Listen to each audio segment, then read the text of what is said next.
Hello, how's it going? Thanks for joining me again for another video in the series where we're going to go around the globe virtually, do a virtual tour.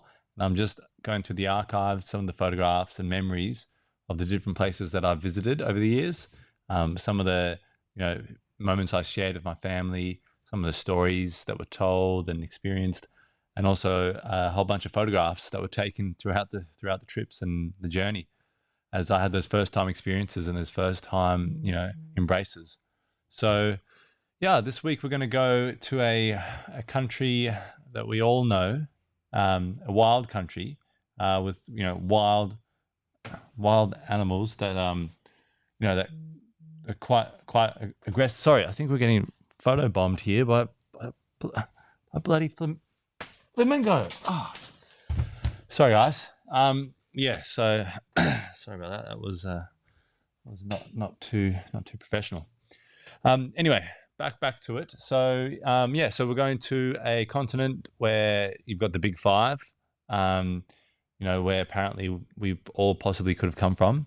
And yeah, where I came from, where I was born, where the pyramids are, where there's a great long river that goes straight down it. We're going to Africa. So this series, this video, we're going to look at some of the photographs I took on my first experience. So this was my first safari. Now, this is in the Kruger National Park, and the Kruger National Park is on the border of South Africa and Mozambique, and it's about the size of Wales. So it's quite a big park, so you can go to many different places in the park. And yeah, so we're going to go through some of the photographs I took. I was very early on in taking photographs at this time, so I didn't know a lot of what I was doing, and I was really just I guess embracing the experience, which we were lucky enough to see quite a few of the animals. We didn't get the whole big five, but I'll show you a bit of what we got. So here we are. We start off with a rainbow. South African afternoons can be very stormy, lightning storms, hailstones.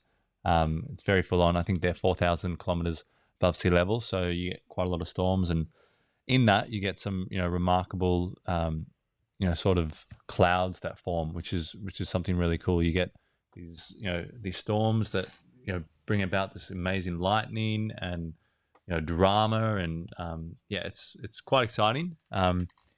Bit scary as well, but quite exciting. So straight off the bat we saw some pretty heavy storms, and after the storm passes, out comes the life. Now, this was a pretty cool capture. Going back, I mean, seeing this hippo, and I think I took quite a few photographs, and again, I didn't know exactly what I was doing at the time. Just held the button down, had a little look at the scene, and there's about 7 different photographs of this hippo just lifting its head up and then does this big yawn or stretch, or I'm not quite sure, but yeah, it was pretty impressive to see the mouth, to see the bite on that thing, man. It could just chop you. Yeah, it could chop you in two. Don't worry about those hospital beds that kind of fold you in half. This thing could do some serious damage.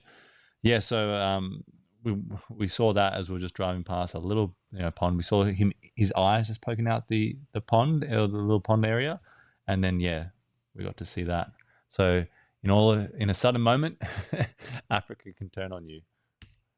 All right, and there's the lovely little cloud, the rainbow just touching the cloud on its own. And there is a catfish. Now, I'm not talking about the ones on the internet. This is a real life catfish. You can see by the whiskers, it has the little whiskers on the front. And this was our guide, so our tour guide, and he was really cool. He could get out, track little footprints. He could tell you stories about the areas, tell you what happened a week earlier with an elephant and a lion standing off, and all those stories, all that history, and I think for them, being in safari full time, that's an amazing thing. And I just part of me was just thinking, wow, this could be a really cool career, or a really cool job, just being in the wild. You get a chance to go back to these days where you're a part of these communities in the safari, right amongst the animals, which is dangerous and scary, but exciting too. I mean, when we first got to the resort, This gentleman told us about some lions that just kind of waltzed through, the area where we're staying, and that's just the norm. So, so I guess, yeah, I guess they're not scared of little things that some other people in the more Western sort of developed places they live in are. Yeah, so this guy was a character. Really enjoyed his company for the trip. And there we go. That's a little bird just zooming by. This is what happens if I have double shot coffee. I just go right by. And this little guy reminds me straight away Lion King. Isn't it funny? Isn't it funny how that one movie, now that we go on safari or we see these animals out in the wild and we see one or two of the animals, and this was obviously the king's like little advisor or little like caretaker. And yeah, just that one movie has just imprinted on us, how we see how we see the world and how we see these animals. There we go. This is another on one of the other trucks going through. Now, the interesting thing about these trucks, I'll tell you quickly, or all these these cars, is that they don't have a hood over them, so they're not caged in. Now, what you find is on the northern parts of the Kruger National Park, they are caged in. So they're not open Jeeps. These Jeeps are open, which is awesome. You really get the experience. But in the northern parts of the Kruger National Park, they're closed. And the reason being is that, unfortunately, so many people would migrate over illegally from Mozambique, jump the border, and come into the Kruger National Park. And because the Kruger National Park, like I said earlier, that's the border, they would get gobbled up by lions and different, leopards and different sort of animals. So now, when you drive in that sort of area, those lions, those animals now notice humans as another form of prey. So that's why you can't have your open Jeeps. Yeah, interesting story. Little side note. Because of these little guys. Now they look cute. They do look cute here. I mean, let's be honest. I would love to just kind of grab one up and pet him, but yeah, they grow into something quite big and vicious. All right, and here's another rainbow. I guess I spotted more rainbows than anything else on this quick safari trip, but this was the first one. There will be a second safari trip I'll show you, because a couple of years later, I was lucky enough to go again, and in that one I'll show you a few more photos of the animals. But this was just the first sort of experience, and that's the sort of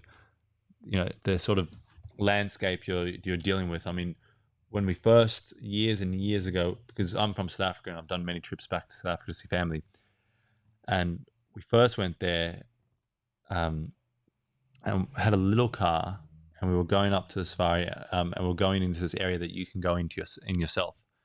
And as we got there, there was something like this, where there was a little bridge.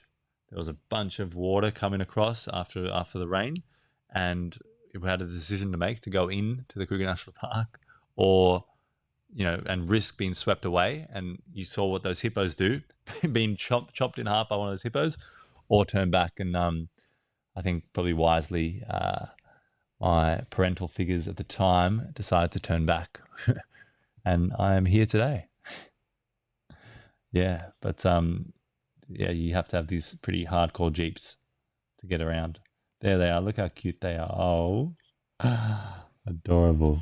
But remember what I said. Adorable now. I mean, it's like having a teenager, isn't it? Adorable now, and then they turn into a teenager, and you have to understand them a little bit better. That's all.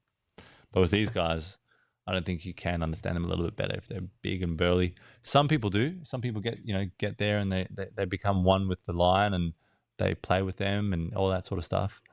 Yeah, takes big cojones and a lot of practice, I'd say. Alrighty, so here we go on. And this guy, what's his name? This is the Impala, a beautiful little Impala. And look, he's giving us a little kiss. Check out my sexy ass. Now, the funny thing about his ass, sorry to say, but that's the topic of discussion, is the M you see. And what the tour guides told us there, or what everyone talks about, is that the Impala, they're like the most common, I guess, food group for a lot of the the big five. Well, the lion, the leopard. For a lot of the carnivores in the safari, they are the biggest food group. So that M, they jokingly symbolize it as the McDonald's. They're the fast food chain, fast food, quick meal, because they're everywhere and anywhere, kind of like McDonald's. So yeah, little side plug for McDonald's there. And then here we go, another cute little rhino. Gosh, you don't want to take these guys home. You want to leave them in the safari. Okay, these are not pets. These are wild animals. But yes, very cute. All right, guys, there we go. I hope you enjoyed that one. Just a little quick dive into safari and a little quick dive into some of the photographs that I took on that trip, and some of the experiences that I had. Definitely had a lot of fun. It was definitely like nothing else when I experienced it. It was just, wow, this is the new high. I want to come back and do this as many times as I can, because there's nothing else that I've experienced like this. Just the abundance of life, the abundance of incredible different creatures, and the knowledge that you get from the guides, telling you different things about different animals and their moods and their behaviors. And something as simple like a buffalo, like you come across a buffalo, that can be even more dangerous than really coming across a lion, because a buffalo is an aggressive animal, very, very aggressive animal. And if you piss that animal off, it can ram you and turn your Jeep over, and it will ram you and like won't stop. So little things that you learn, because you think, well, lion, like vicious sort of looking, it's got big teeth, big claws, but no, buffalo is one to kind of worry more about, and they get a lot more concerned about buffaloes. So you understand different behaviors, the different moods of the animals, which is really exciting. And you start learning that. Now, a few years on, I went back into the safari and spent a bit more time. Had my cameras then. I had one camera then, and I had a more experience in photography. I was able to take more photographs, way too many. But yeah, I took quite a few more photographs. But this was just the first experience. Yeah, so there you go, guys. I hope you enjoyed it. I hope you had a lot of fun kind of tuning in, seeing some of the animals. Sorry about the flamingo that didn't stay back in Africa. He must have jumped on board in my suitcase or something. But yeah, look, just having a lot of fun with these videos, just bringing them out the archives, and just wanting to kind of spread that sort of positive message, some positivity out there, so we can have some future plans for traveling once again, and just visiting the world and seeing the world and embracing the world. Maybe a bit more consciously now, maybe a bit more considerate of different places, and what value we can add to those places when we travel to those places. That's definitely an important thing going forward. And yeah, I'm really looking forward to having you guys on for the rest of the videos. And yeah, thanks guys. Have a brilliant rest of your day, and I'll see you soon.